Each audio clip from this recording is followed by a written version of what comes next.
어서 오십시오. 소리로 듣는 책방 오디오북에 오신 여러분을 환영합니다. 네, 이번 작품은 안명지 작가님의 단편 소설입니다. 철로 너머의 수평선을 보다. 이 작품은 자매의 이야기를 그린 소설인데요.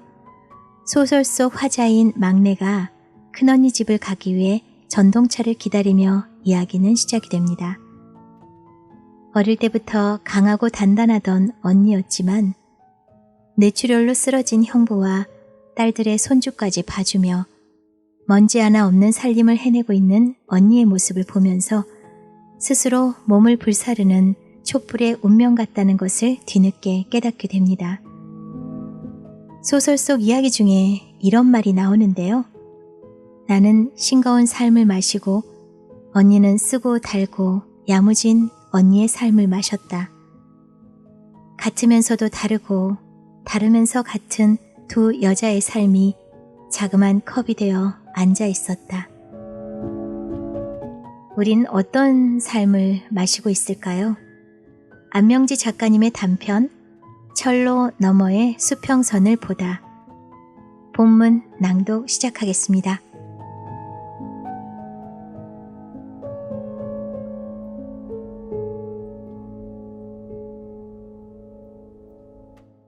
철로 너머의 수평선을 보다.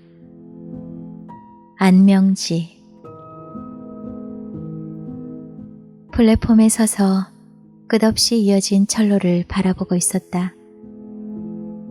둥근 곡선으로 뻗어 있는 철로가 부드럽게 느껴졌다. 금속성의 차가움을 넘어 곡선이 주는 따뜻함 때문일 것이었다. 세모와 네모라면 어떤 아름다운 색깔과 모양을 갖추었어도 멀게만 느껴졌던 자신을 떠올렸다. 확실히 나는 원을 좋아하는군. 중얼거리고 있을 때 곧 열차가 도착한다는 안내방송이 나왔고 멀리서 전동차가 보이기 시작했다. 바람을 일으키며 발 앞에 멈춰서는 전동차가 머리카락과 옷자락을 살짝 들어올렸다. 자동으로 열린 전동차 안으로 들어가 앉았다. 의자는 드문드문 비었고 사람들 중 19은 휴대폰을 들여다보고 있었다.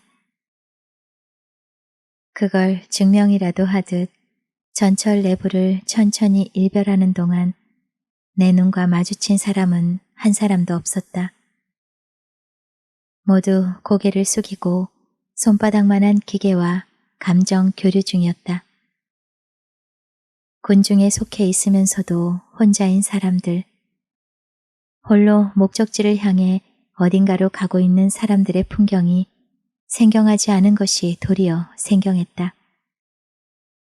사람과 휴대폰과의 친밀감 농도는 사람들 간의 끈끈함보다 더 짙어 보였다. 자매 간에도 감정 교류가 제대로 흐르지 않는 내가 탓할 일은 아니라고 곧 자책하면서도 눈앞에 펼쳐진 풍경이 시답지 않다는 생각이 들었다. 그러나 따지고 보면 사람과 사람이 무관심한 전철 안의 풍경 이면에 창문으로 한꺼풀 더 씌워진 거무튀튀한 얼굴이 말해주는 어제 오늘의 내 삶이 시답지 않게 여겨진 때문일지 몰랐다. 굴속 같은 땅속을 한참 지나자 밝은 빛이 들어왔다. 마주 보이는 창밖은 넓고 푸른 들판이었다. 선바위, 인덕원, 범계, 금정역을 지나도록 푸른 들판은 계속 이어졌다. 열차가 푸른 들판 사이를 가로지르는 동안 머릿속을 떠나지 않았던 걱정들이 지워지기 시작했다. 열차에서 뛰어내려 그늘에 앉아 커피를 마시고 싶어졌다. 창밖으로 다른 철로가 보였다. 눈은 철로를 따라갔다. 영원히 만나지지 않을 두 줄의 평행선이 어느 지점에서 하나가 되었다. 바다와 하늘이 맞닿은 수평선처럼 전철이 앞으로 나아가면서 철로는 보이지 않았다. 다음 역은 이 열차의 종착역인 오이도역이라는 여자의 음성이 들리는 즈음 휴대폰 벨이 울렸다. 언니였다. 오이도역에서 기다리고 있으니 밖으로 나오라고 했다. 수유역에서 오이도역까지 오는 동안 사람들이 하나하나 빠져나갔다는 것을 그제서야 인식했다. 고향에 온 듯 오이도역은 조용하고 한산했다. 시력이 형편없지만 도로가에 정차해 있는 베이지색 자동차가 언니의 것이라는 걸 한눈에 알아차렸다. 자동차 종류나 색깔 구분에 영 젬뱅이인 내게 핏줄이 끌어당긴 본능적인 감각이 열린 모양이었다. 자동차에 올라타자마자 언니와 수다를 떠느라 정신이 없었다. 언니는 언니대로 나는 나대로 워낙 바쁘게 사는 실정이라 만나기가 쉽지 않았다. 오랜만에 상봉이니 무슨 말이든 할 말은 얼마든지 많았다. 머리에 핀을 질끈 꽂고 화장기 하나 없는 언니의 모습에서 바쁘게 일을 하다 온 표시가 역력했다. 언니는 내게 유일한 자매지만 가까운 거리만큼 먼 거리를 유지하고 있는 여느 자매들과는 좀 다른 그 무엇이 있었다. 형제라는 것이 서운하다가도 만나면 끌어당기는 끈끈한 우애가 있기 마련이지만 마냥 퍼질러 앉아 마음 보따리를 풀어놓을 수 없는 틈이 아직까지도 우리 자매에겐 메워지지 않은 것이었다. 그런데 얼굴을 보자마자 어릴 적 함께 보냈던 추억까지 응축된 형제가 발동하기 시작하여 우리는 집으로 가는 그 짧은 시간 동안 잠시도 입을 다물지 않았다. 덕분에 교통위반 벌금 6만 원짜리를 언니는 고스란히 받아들였다. 면허증 취득하고 처음이라고 했다. 벌금 고지서를 매긴 경찰은 아주 친절하게 언니의 후진을 봐줬다. 실컷 비싼 고지서를 끊고서는 아파트에 들어서자 언니의 작은 딸이 낳은 생후 1개월 된 아기가 소형 침대에 누워 있었고 20개월 된 사내아이 민서가 자칫 넘어질 듯 뒤뚱대며 거실을 뛰어다니고 있었다. 이모! 조카와 짧은 포옹으로 반가움을 표현했다. 아파트는 깨끗했다. 단 한 번도 언니 집의 물건들이 흐트러져 있는 것을 나는 보지 못했다. 게다가 어느 것 하나 낡은 것이 없었다. 설령 오래 사용했대도 언니 손을 거쳐온 것들은 더러운 것, 낡은 것이 없었다. 바로 얼마 전에 구입한 것처럼 반들반들하고 윤이 났다. 언니의 집을 갈 때마다 나와는 거리가 먼 나라 같은 이질감에 휩싸이곤 했다. 끈끈한 무언가와 단단한 금속성의 대립 같은 낯선 그 무엇이었다. 침대에서 꼬물거리고 있는 아기를 먼저 안았다. 아기의 숨결이 가슴으로 녹아드는 순간 연한 초록빛 새싹이 새록새록 솟아나는 듯했다. 차마 만지기조차 아까운 말랑말랑한 손가락마다 만지작대고 내 볼을 아기의 볼에 비볐다. 세상에 덮개가 묻지 않은 순수의 심장이 뛰고 있었다. 나도 이렇게 세상과 처음 마주보았겠지. 생각하자 살아온 내 삶의 회한으로 한숨이 섞여들었다. 잠시 까만 눈동자를 굴리던 아기는 곧 잠이 들었다. 비로소 부엌 일을 마친 언니가 커피를 내왔다. 언니는 설거지를 마치기 전에 커피 먼저 내오는 법은 없었다. 밀크 커피 2잔은 따뜻했다. 멀건 곡물 같은 블랙 커피가 아닌 게 반가웠다. 동일한 기호가 벌어진 자매의 틈새를 이은 듯했다.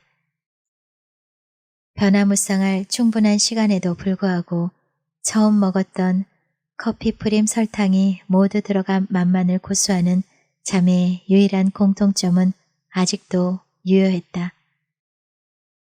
공통점에 대한 반가움과 동시에 어쩌면 자기만의 고집과 아집의 산물일지도 모른다는 생각도 들었다. 그래서 서로의 간격을 좁힐 수 없는 것인지도 모를 일이었다. 문화가 발전하면서 건강에 좋다는 블랙커피로 여자들 입이 바뀐 데다가 세련미를 풍기려면 블랙커피를 마셔야 할 것 같은 시대 분위기를 아직도 타지 않은 부류. 언니와 내가 딱 그런 사람이었다. 언니와 나는 손주에 대해 얼마간 대화를 주고받았다. 가게를 운영하며 오랜만에 얻은 육신과 감정의 호사였다. 한 달에 2번 쉬는 것도 분에 넘치는 듯 겨우 쉬었다는 걸 떠올리자 가슴이 답답해졌다. 내 육신과 영혼에게 미안하기까지 했다. 지나친 자신의 연민도 문제라고 하지만 나를 사랑하지 않은 죄 또한 스스로 단죄하지 않을 수 없었다. 팽팽한 줄 잡아당기듯 긴장을 늦추지 않고 생활에 매달려 친정 발길에 인색했던 많은 날들에게도 나는 보상을 해야 할 것만 같았다. 그런 의미에서 언니네 집 방문은 특별한 외출이었다. 엄마처럼 주변머리 없긴. 친정 발걸음의 인색함을 언니는 이렇게 표현했다. 고생을 자초한다는 뜻이기도 했다. 나는 그저 픽 웃었던 기억에 또 픽 웃었다. 예전에 네가 얼마나 답답했는지 알아?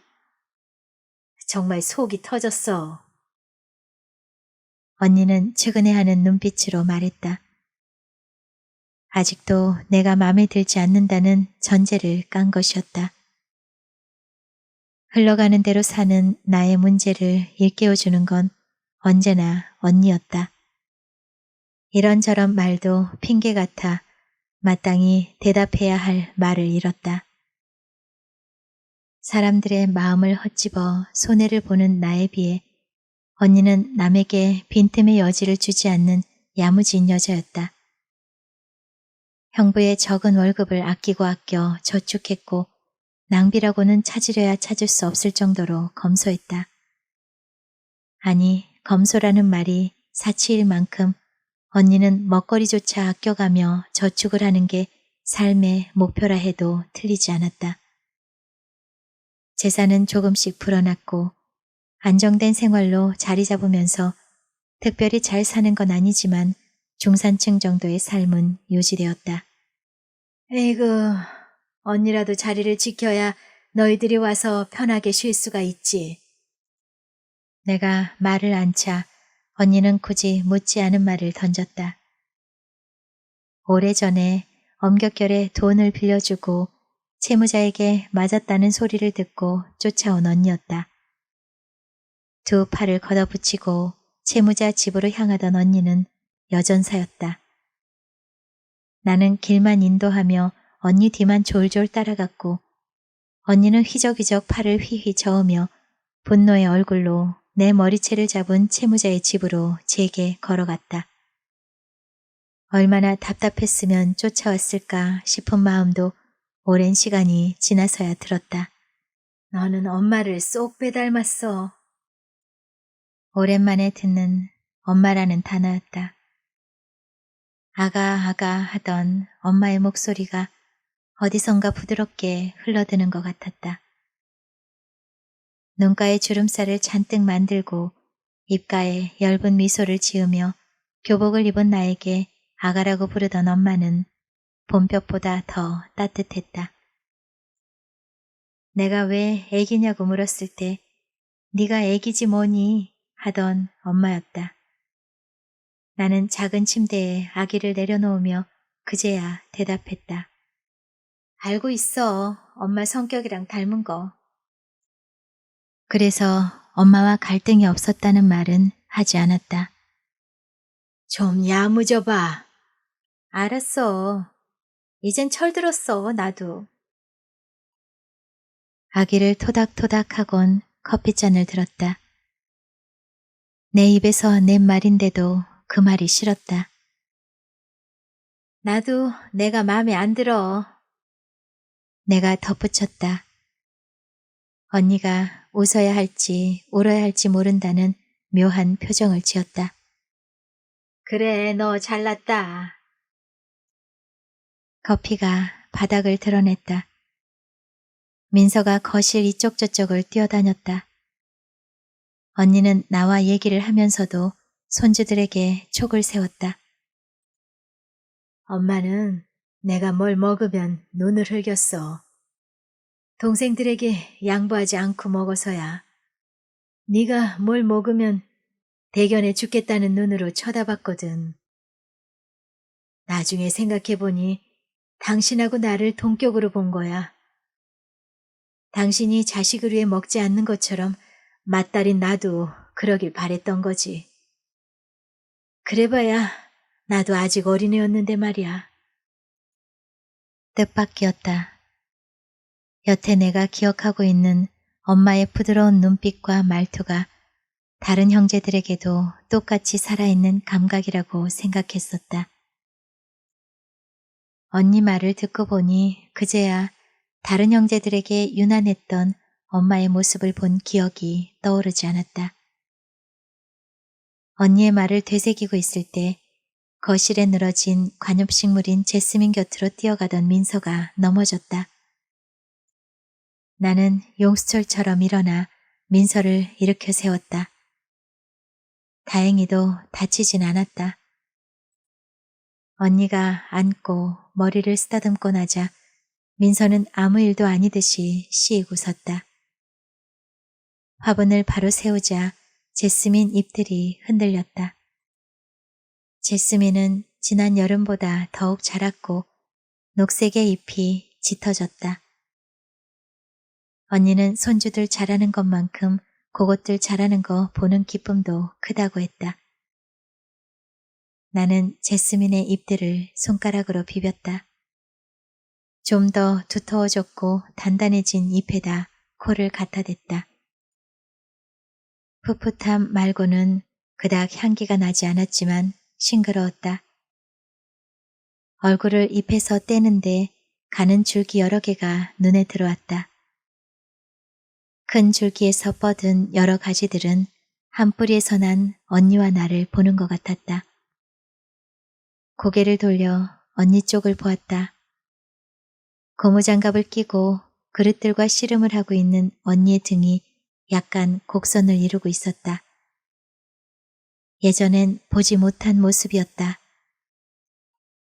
콸콸 쏟아지는 부엌 싱크대의 물과 끝끝내 인연을 함께할 운명일 것 같은 언니의 등을 상상했다. 같은 부모에게서 태어났지만 각자의 운명으로 사는 자매. 그렇지만 한 뿌리를 벗어나지 못하고 살고 있다는 것 또한 생각했다. 수평선 너머에 하늘과 맞닿은 철로가 아른거렸다. 소파에 앉으며 내가 말했다. 갑작스런 언니의 말에 대한 낯섦도 지워진 상태였다. 내가 느끼는 엄마를 다른 자식들도 똑같이 느끼는 줄 알았어, 언니. 그러니까 네가 철부지라는 거야. 막내들의 특징인 거. 맞아, 언니. 딱히 할 말이 없는 순간에 다행히도 아기의 울음소리가 집안에 울려 퍼졌다. 시끄럽다기보다는 살아 꿈틀대는 것에 욕망처럼 들려왔다. 핑계 삼아 나는 얼른 아기를 안았다. 아기가 거짓말처럼 뚝 울음을 그쳤다. 늘 아기를 안고 싶다는 충동이 일었다. 어떤 연유인지는 알 수 없었다. 세상과 부딪히면 부딪힐수록 아기를 보면 안고 싶은 충동이 강했다. 부드러운 아기의 살결이 내 살과 맞닿으면서 느껴지는 평화로움처럼 살과 살에 부딪힘이 주었던 따스함을 그리워했다. 그랬다. 엄마는 나를 늘 어루만졌다. 잠자리에 누웠을 때 내 머리부터 발끝까지 엄마의 거친 손이 거치지 않은 곳이 없었다. 노래를 흥얼거리면서 내 몸 구석구석을 만지며 이쁜 내 새끼라고 내고 또 내었다. 오래 갈망하던 일이 이루어진 듯 나는 아기를 어루만졌다. 아기를 위한 것이 아니라 나 자신을 위한 돌봄이었다. 언니도 그것을 알고 있다는 듯이 나를 힐끗 쳐다봤다. 과잉 사랑으로 세상 무서운 줄 모르며 아직도 엄마 같은 사랑을 꿈꾸고 있다고 말했을 때의 눈빛처럼 언니의 눈빛이 따가웠다. 그럴 만도 하지. 속으로 수긍하면서 나는 얼마 전 거래처와의 일을 떠올렸다. 처음 거래가 시작된 건 삐쩍 마른 남자의 뷔페 식당에서였다. 그와 마주보고 앉았을 때 그는 자신은 상도를 아는 사람이라고 혁명하는 사람처럼 말했다. 다리를 꼬고 앉아 상체를 비스듬히 의자 등받이에 기댄 그는 키가 컸고 대기업에 다녔었다는 말을 살짝 수건 떨어뜨리듯 흘렸다. 그가 흘린 한마디는 나에게 그를 신뢰하는 잣대가 되었다. 지나친 당당함에 전혀 의심을 안 한 건 아니었지만 상도라는 단어를 꺼냈던 그를 의심하는 건 그야말로 상도에 어긋나는 것 같았다. 내가 중간에 그의 말에 토를 달려 하거나 질문하려고 입을 떼기가 무섭게 그는 한쪽 손을 휘저으며 내 얘기 들으세요. 내 얘기 들으세요. 악센트를 주면서 몇 번을 강조했다. 그의 당당함은 진실보다 더 진실한 사람처럼 보였다. 물론 내 측근들은 그 반대 생각이었지만 하여간 나는 그랬다. 어느 순간에 내가 갑이 아니라 을이 된 듯 분위기는 돌아갔고 나는 그에게 압도당했다. 괜한 사람을 의심했다간 내가 천벌을 받을 것만 같이 그는 시종일관 눈을 크게 뜨고 비스듬히 앉아 나를 아랫사람 대하듯 했다. 오래도록 정육점을 운영해왔지만 그런 사람을 만난 건 처음이었다. 그렇게 번갯불에 콩 구워 먹듯 성사된 거래가 삐걱된 건 2달도 채 못 되어서였다. 혁명가처럼 굳은 그의 말은 지켜지지 않았고 급기야 나의 전화를 받지 않는 지경에 이르고 말았다. 그러던 그가 갑자기 가게를 강제 집행당했다며 하소연하듯 전화에 대고 말했을 때에야 말투의 악센트는 어느 정도 누그러졌고 나는 오히려 그런 그에게 측은지심이 일었다. 그날 밤 그의 뷔페 식당에 남아있는 육류를 반품하러 갔다. 사실대로 미리 알려주어 재고라도 가져가라고 전화한 그에게 의도적인 사기일 수도 있다는 생각은 추호도 하지 않았다. 뷔페 식당은 어수선했다. 영업할 수 있는 기계가 있던 자리는 횡했고 음료만이 냉장고에 남아있었다. 그와 그의 아내는 세상이 무섭다는 마치 자신들이 피해자인 듯 건물 주인을 원망했다. 나는 순식간에 그들을 동정하는 마음으로 동화되어 갔고 애당초 확실한 무언가 증서를 받아야 하지 않을까 했던 마음은 온데간데 없어지고 말았다. 망연자실하고 있는 그들에게 야박한 말을 할 수가 없었다. 반품 처리를 하고 그와 마지막 헤어지면서도 나는 그의 인적사항을 물어보지 못했다. 아직 미수금이 제법 많이 남아있었다. 이건 아니야 하고 고개를 흔들었지만 그를 믿지 못하는 마음이 들통날까봐 괜한 선량한 사람을 의심해서 내가 부끄러워질까봐 일상적으로 인사하듯 안녕히 가세요. 정중히 인사를 하고 헤어졌다. 뭔가 닥쳤던 게 지붕 쳐다보는 짝이 되지 않을까 싶으면서도 설마 속으로 고개를 흔드는 동안 그의 자동차는 내 눈앞에서 유유히 사라졌다. 사업자 번호, 주민등록번호, 그 외 인적사항에 대해 묻지 않고 웃음으로 헤어진 것이 얼마나 허무맹랑한 기대였는지 아는 데는 고작 일주일이 소요되었다. 그 일주일도 그와 마지막 헤어진 다음 날, 그 다음 날 바로 연락하면 그를 의심하는 꼴이 될 것 같아 기다린 시간이었다. 그가 웃으면서 나와 완전 끝내고 비웃었을 상상에 빠진 순간 화가 치밀었지만 때는 늦은 후였다. 언니가 이런 나를 현실성이 떨어진다고 하는 건 당연한 일이었다. 언니는 늘 누군가에게 의지가 되는 사람이었다. 엄마도 언니를 남편보다 더 의지했다. 아버지의 주사와 폭력에 맞선 것은 큰오빠도 아니고 작은 오빠도 아니고 언니였다. 엄마가 무엇을 잘못했느냐고 아버지에게 따지는 것도 언니였다. 오빠들보다도 엄마와 동생들, 손이 오빠들까지 언니는 상추밭에 똥 싼 개 잡돌이 하듯 틀어쥐었다. 오빠들은 나약한 존재였다. 특별한 이유도 없이 아버지가 술기운에 가족을 밖으로 쫓아낸 날은 추석 다음 날로 달이 잔뜩 부풀어 오른 보름밤이었다. 언니는 서울에 있을 때였다. 엄마와 오빠들과 나는 뒷동산으로 올라갔다. 추수를 끝낸 볕단이 집채만하게 쌓여있는 곳에 등을 기대고 비스듬히 누웠다. 하늘의 별들은 유난히 반짝였다. 술에 취한 아버지가 잠들기를 기다리며 시간을 벌고 있는 동안 보름달과 별은 엄마와 오빠들, 나의 머리 위에 떠 있었다. 오빠들 누구도 아버지에 대한 원망도 분노도 터뜨리지 않았다. 순한 양처럼 상황을 견딜 뿐이었다. 언니의 빈자리는 당장 그렇게 드러났다. 배고프지? 형부 오면 얼른 밥 먹자. 쓰잘데기 없는 소리는 그만하자는 듯 언니가 말을 돌렸다. 소박하지만 정성스러운 점심이 금방 차려졌다. 김치 한 조각도 흐트러짐이 없이 그림처럼 가지런했다. 식탁 위에 반찬들이 경건하기까지 했다. 바쁜 탓도 있지만 먹는 것이 아니라 끼니 때우자는 식으로 밥상을 차리는 나와 비교한다는 자체가 무색하리만큼 밥상은 신성했다.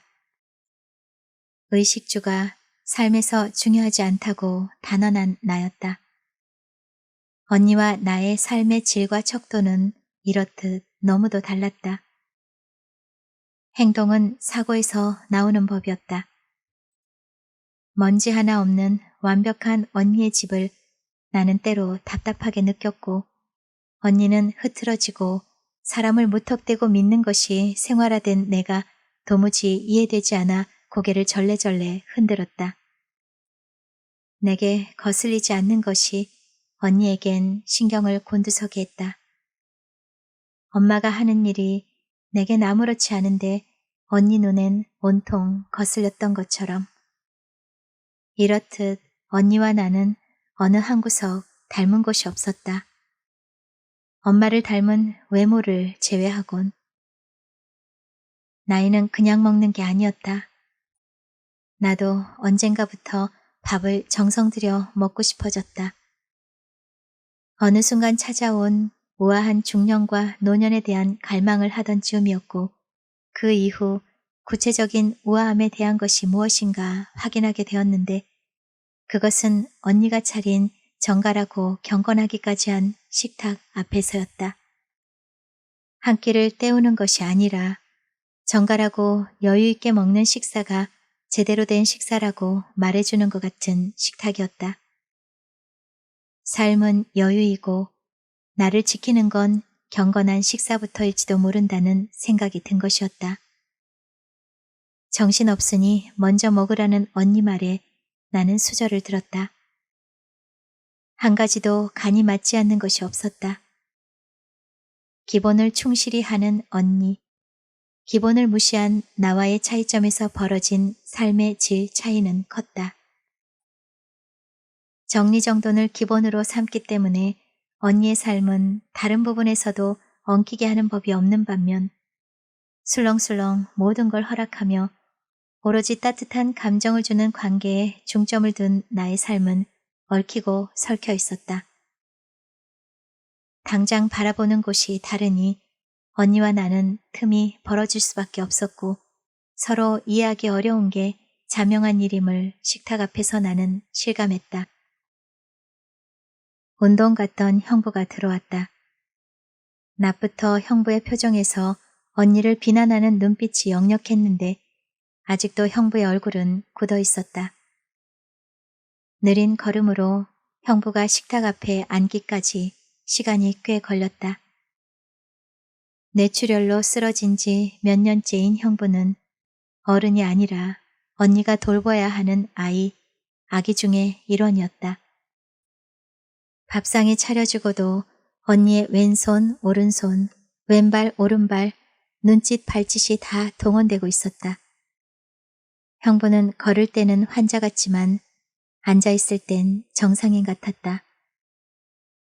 이제 형부가 언니를 조금은 거두는 신용이라도 했으면 싶었다.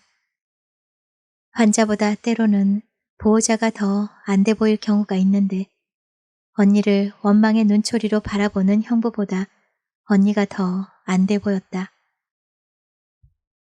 핏줄인 까닭만은 아닐 것이었다. 언니는 노상 형부의 다리를 주무르고 식단에 신경을 쓰며 바삐 지냈다.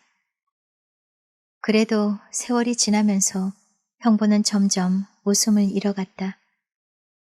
그런 형부가 안 돼 보여 언제나 형부의 걱정을 할 때 언니는 못내 서운해하는 눈치였다.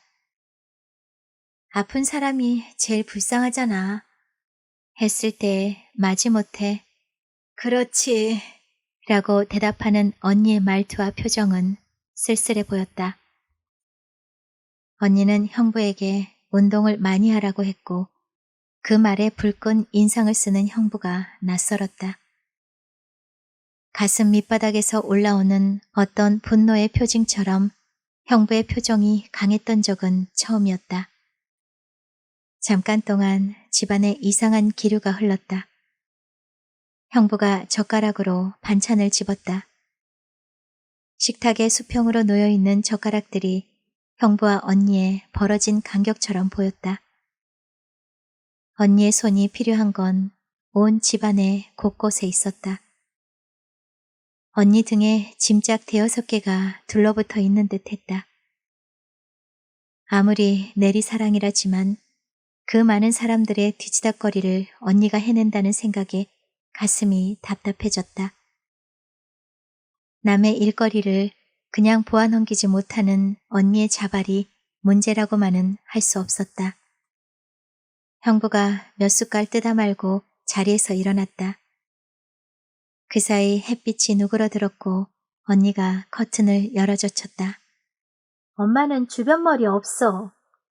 일만 하는 엄마 앞에서 모진 말을 하던 언니가 순간 엄마로 보였다.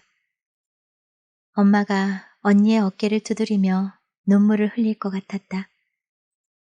귀한 닭을 한 마리 고아놓고 굳이 엄마만 먹게 했던 언니가 아니던가.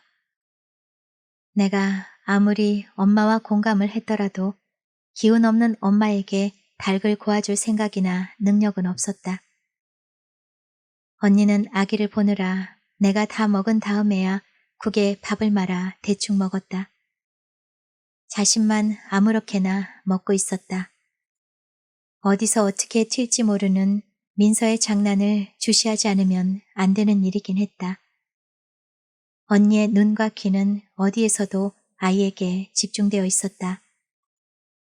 갓난아기의 울음소리에도 집중하는 듯 간간히 아기 침대로 눈이 갔고 그 틈틈이 조금이라도 쉬라며 중년인 나에게까지 채근했다. 언니는 잠시도 쉴 틈이 없었다. 형부가 소파에 앉았다. 텔레비전에 눈이 고정돼 있었다. 나는 형부 옆에 앉았다. 소극적이지만 농담을 섞어 말할 줄 알던 형부의 이런 모습이 가슴 아팠다. 존재감을 잃은 남자는 이런 것일까? 언젠가 등을 보이며 벤치에 앉아있는 형부에게서 잔뜩 묻어놨던 슬픔이 떠올랐다. 그러나 이 순간 환자인 형부보다 언니의 삶이 더 버거울지도 몰라요. 형부에게 말하고 싶었는데 참았다. 나는 창가로 가 커튼을 젖혔다. 테라스가 없는 아파트 창문은 완전히 통유리로 되어 있었다. 25층에서 내려다보는 아래는 소름이 돋았다. 위험하게만 보이는 이 아파트에서 언니는 안전하다고 여기며 살고 있는 것이었다. 유리가 깨어진다면 아래로 추락할 것처럼 언니의 고된 하루하루가 위험해 보였다. 그것이 정신적이든 육체적이든. 다행히도 공원의 푸른 나무가 불안한 마음을 가라앉혔다.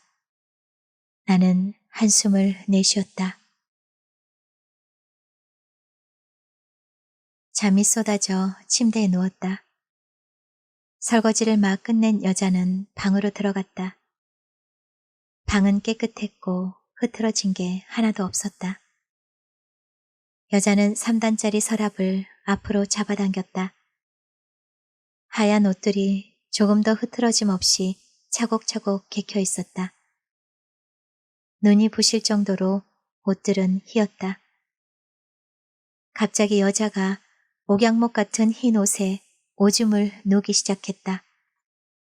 오줌 줄기는 세찼고 옷에 닿자마자 흰 옷들은 구정물을 들이부은 것 같은 누런 색깔로 변해갔다. 내 오줌도 무거워. 내 살과 뼈도. 여자 주위에서 그런 소리가 들려왔다. 그때까지도 여자의 얼굴은 보이지 않았다.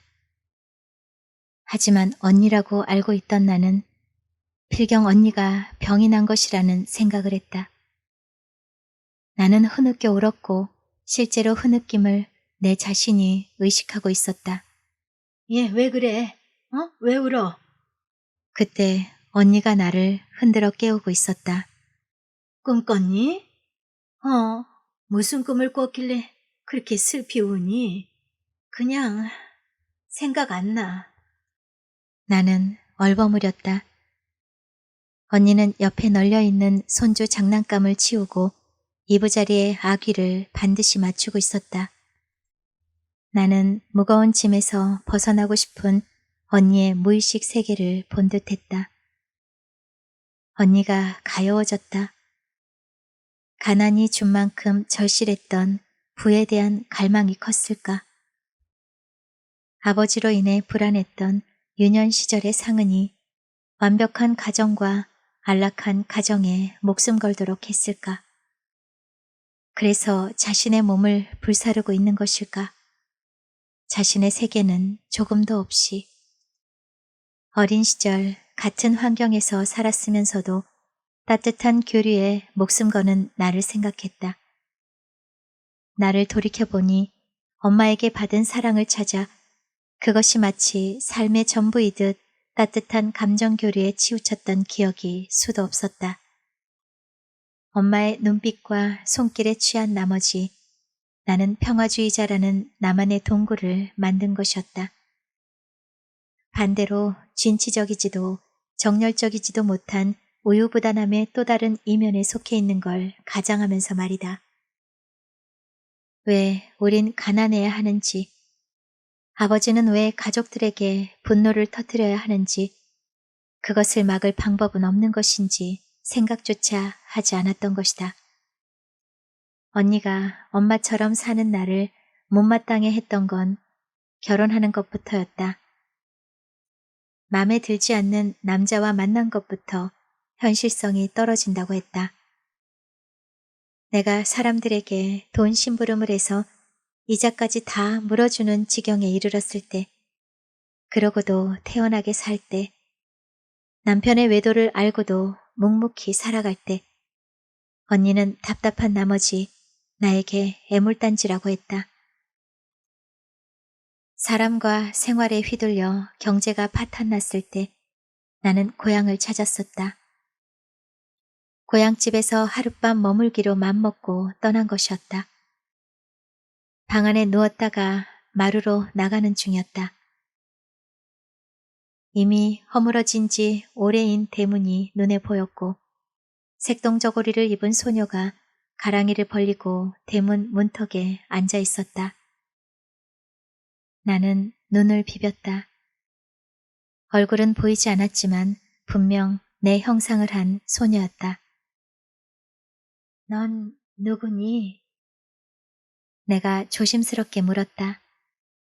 소녀는 아무 소리도 하지 않았다. 내가 눈을 감았다 떴을 때 그곳엔 아무도 없었다.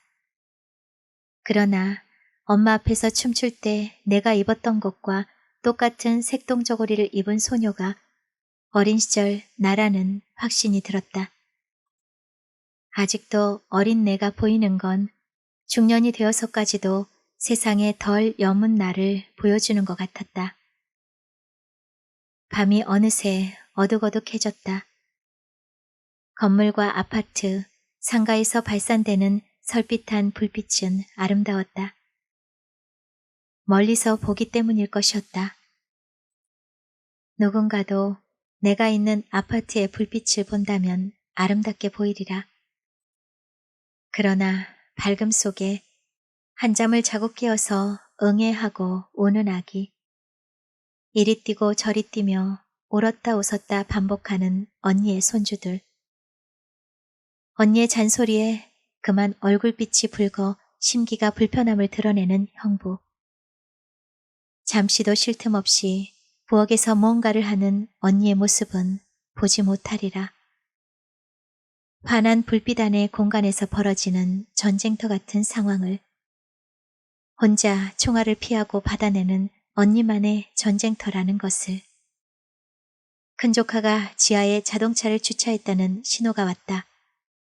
예, 이렇게 힘들다가도 자식이 들어오면 힘이 나. 이게 무슨 조화인지 모르겠다.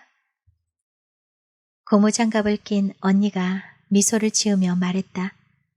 엄마가 그랬듯이 언니의 삶도 자식을 향한 끝없는 인내로 자신을 몰락시키고 있구나 싶었다. 평생 자식들 먹이느라 일만 하다 살은 줄고 앙상한 뼈만 가지고 있다가 돌아가신 엄마처럼 말이다. 서로 밀어내는 극과 극이었던 모녀가 한치도 다르지 않게 살아가고 있음을 순간 실감했다. 여태 엄마와 언니는 성질이 아주 다른 극과 극으로만 생각했었다는 것이 얼마나 오류였는지 아는 건 찰나였다. 엄마와 언니는 부엌에서 다정하게 일을 하다가도 시간이 흐르면서 언니의 분노로 변하기 일쑤였다. 대충 걸레질하는 엄마, 행주를 꽉 짜지 않는 엄마가 언니는 못마땅한 것이었고 더 나아가 생뚱맞게 아버지에게 대들지 못하는 주변 머리 없다는 데까지 발전하면서 언니의 화는 한층 고조되었다. 성질머리 나쁜 년이라고 되받아치는 엄마의 목소리가 들려오고 나면 언니가 어디론가 나가버리는 것으로 싸움은 끝이 나곤 했다. 그렇다고 엄마가 언니를 사랑하지 않은 건 아니었다. 엄마는 언니가 시집간 날 저녁 마루에 앉아서 넋을 잃고 한동안 눈물을 훔치셨다. 저녁 노을이 붉게 타오르는데도 저녁 지을 생각도 않고 네 언니를 고생만 시켰다며 흐느끼셨다. 그러나 나는 이제 안다. 언니는 엄마의 남편이기도 했다는 것을.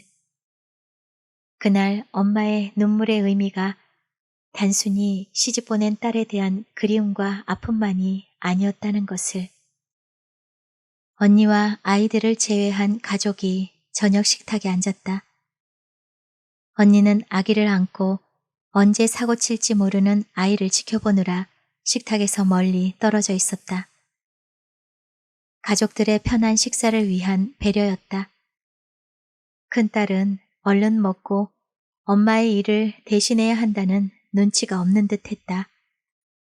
도리어 아이 둘을 데리고 와 있는 둘째 딸이 상황을 인식하고 불편한 얼굴로 식사를 마친 뒤 엄마, 밥 먹어야지 하고 소리쳤다. 형부는 아직도 표정이 굳어 있었고 언니의 저녁 식사는 안중에도 없는 듯 했다. 나는 언니가 식사를 하도록 아기를 대신 봐주고 싶었지만 오랜만에 친정에 온 동생에게 따뜻한 밥을 먹이는 게 우선인 언니의 마음을 알기에 하나마나한 말을 하지 않고 그냥 앉아 식사를 했다. 식사를 하면서도 언니가 신경이 쓰였다. 언니의 약간 구부러진 등의 움직임이 버거워 보였다. 나중에서야 언니는 미역국에 겨우 밥을 말아 먹었다. 마치 남의 집에서 일을 거들듯 서툴게 설거지를 하고 있는 두 딸들은 급한 구석이 조금도 보이지 않았다. 언니의 등에서 일개미들이 마구 기어가고 있는 듯 했다. 여느 엄마들의 자식 사랑을 넘어선 너머의 한계, 그것이 사랑이든 집착이든 완벽성이든 한계를 넘어서고 있음을 본 것이었다. 왜 이와 같은 풍경을 오늘만 본 게 아닐 텐데 내 눈에 이제야 언니의 치열한 삶이 들어오는 것일까? 갑자기 더 이상 교류되지 않아 한 뼘쯤 벌어진 언니와의 거리감이 확 당겨져 하나가 되는 느낌이었다. 스스로도 이런 감정이 낯설었지만 참으로 한순간에 돌이킨 생각에 눈물이 핑 돌았다. 형부 옆에 다시 앉았다. 낮에 하려다만 말을 하고 싶었다. 언니가 무척 힘든가 봐요. 내가 봐도 보통 일이 아니에요. 힘든 걸 다 나한테 풀어. 웃음기 없는 얼굴로 형부가 대답했다. 언니도 이제 늙어가잖아요. 내가 한마디 했다. 형부도 언니의 등에 진 짐짝으로 보였다. 형부가 쓰러졌을 때 언니는 정말이지 그 어떤 아내도 할 수 없는 정성을 들였다. 사랑하는 남편이라지만 쏟아지는 졸음 앞에서 늘어지는 육신 앞에서 배겨내는 용 빼는 재주는 없는 노릇이었다. 그런데 언니는 아침마다 야채즙을 갈아주고 한밤중에도 형부의 몸을 이쪽 저쪽으로 옮겨주어 굳지 않게 했고 건강에 해로운 음식은 일절 금지시켰다.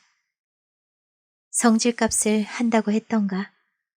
딱 언니가 그런 사람이었다. 언니가 내 안에서 새롭게 인식된 건 아픔이었다. 언니의 삶이 희생이라는 시대의 미덕이라고 할지라도 마냥 아름답게 보이지는 않았다. 아니, 언니의 노고가 도리어 스스로 몸을 불사르는 촛불의 운명 같았다. 그러나 이렇듯 가정 안에서 언니의 삶이 용감한 전사처럼 온전히 자신의 몸을 태우는 촛불로 보이기까지 나는 왜 많은 세월을 흘려보내야 했으며 그동안 왜 몰라야 했을까 자책하지 않을 수 없었다. 쉬지 않고 1초, 2초 움직이는 시계 소리가 들려왔다. 시계추가 좌우로 흔들렸다. 뻐꾸기 모형을 한 뻐꾸기와 잠시도 쉬지 않고 좌우로 왔다 갔다 하는 시계추. 네모 상자 안에서만 들락거리는 뻐꾸기 시계 소리가 쓸쓸하게 느껴졌다. 나는 컵에 물을 따랐고 언니는 커피를 타왔다. 언니는 커피를 마시고 나는 물을 마셨다. 내 컵 속에 하얀 물이 흔들렸고 언니의 컵에선 갈색의 커피가 흔들렸다. 내용은 다르지만 두 개의 컵은 같은 형태를 갖춘 커피잔이었다.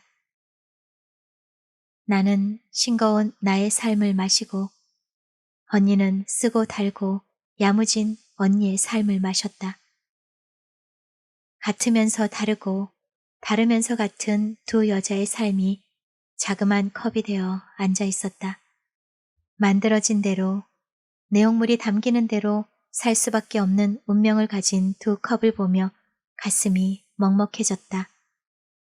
조금이라도 언니의 짐을 덜어주려고 짐을 챙겼다. 아니, 정신이 없는 소굴에서 나만 빠져나오고 싶은 이기심 때문이었는지 몰랐다. 언니는 서둘러 내게 보낼 것을 준비하느라 허둥댔다. 김치는 김치 통째로, 조기와 갈치도 있는 대로 모조리 담았다. 집에서 가까운 소래포구 덕을 본데도 생선 구입이 수월하진 않을 텐데 언니는 있는 것 짐을 꾸렸다. 언니가 전철역까지 데려다 주었다. 오이도역으로 가는 수인선역은 한산했다. 날은 후덥지근했다. 언니가 싸준 반찬에서 비린내가 풍겼다. 언니의 땀에 절어 말라버린 살레온 같았다. 올 때처럼 저 멀리 끝이 보이지 않는 철로를 한참 바라보자 차갑지만 부드러운 곡선의 철로가 하나로 보였다. 두 줄이 가까이선 만날 수 없지만 멀리서만 보이는 소실점이었다. 오이도행 열차가 오고 있다는 여자의 목소리가 크게 들려왔다.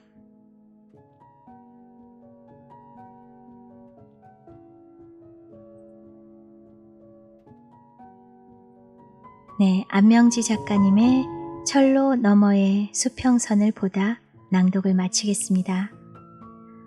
네, 오늘 참 공교롭게도 이 소설 낭독을 마친 후에 큰언니 집인 남양주에 갈 예정이에요. 깍두기하고 만두 만들었다면서 와서 가지고 가라고 전화가 왔어요. 장녀라는 이유로 어릴 적부터 굳은 일 힘든 일 모두 해내야 했던 큰딸.